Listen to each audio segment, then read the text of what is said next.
Had an embarrassing loss, and when you look at a loss and you think about, and you're at home in your home stadium, and you talk about just defending your home turf, and it should never ever should we lose like that.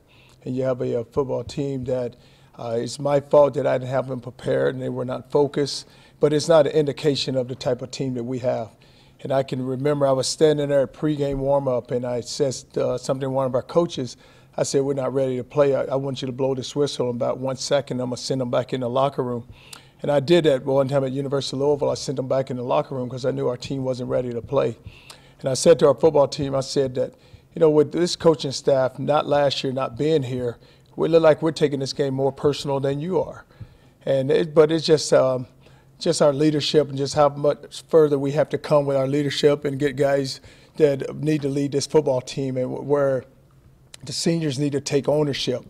But as a coaching staff, we had to get our team ready to go play, and we weren't ready. And we end up, and that's what happens when you're not ready. You get embarrassed, you get humiliated, and it's tough.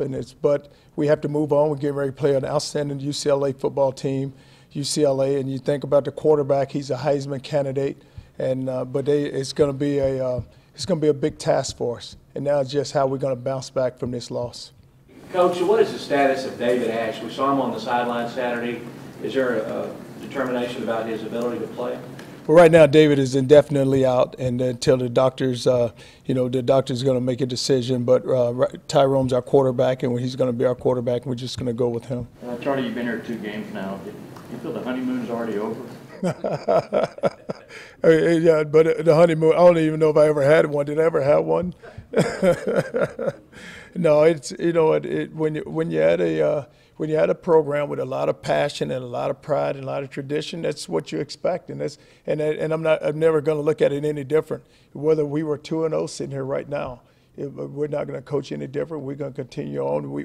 It's a process, and we know this. It's going to take it a while, but the while is we have what we have, and we have enough to get it done. That's all about our players just locking in and focusing and the preparation. When I made the point earlier, when I talked about guys just studying the film and guys studying the game, if you're going to be a great player, you have to study the game, and you have to study film, and you have to do the extra. You just can't come to meetings when we have meetings and then all of a sudden thinking the hour, 45 minutes that we have you, that I can look at this tape and I'll be ready to go play on Saturday. That would never happen.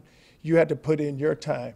And the players have to understand that. But if you want to be a good player, you're going to do that. If you want to have a good football team, that's what you're going to do.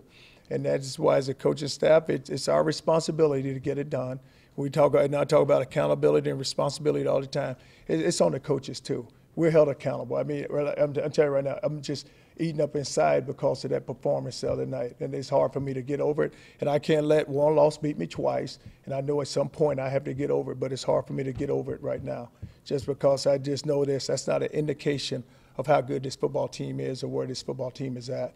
We're a much better football team than what we did the other night. But it's my fault, and I take the blame, and it doesn't bother me at all one bit. But that honeymoon, I don't know if it ever started, all right? Thank you.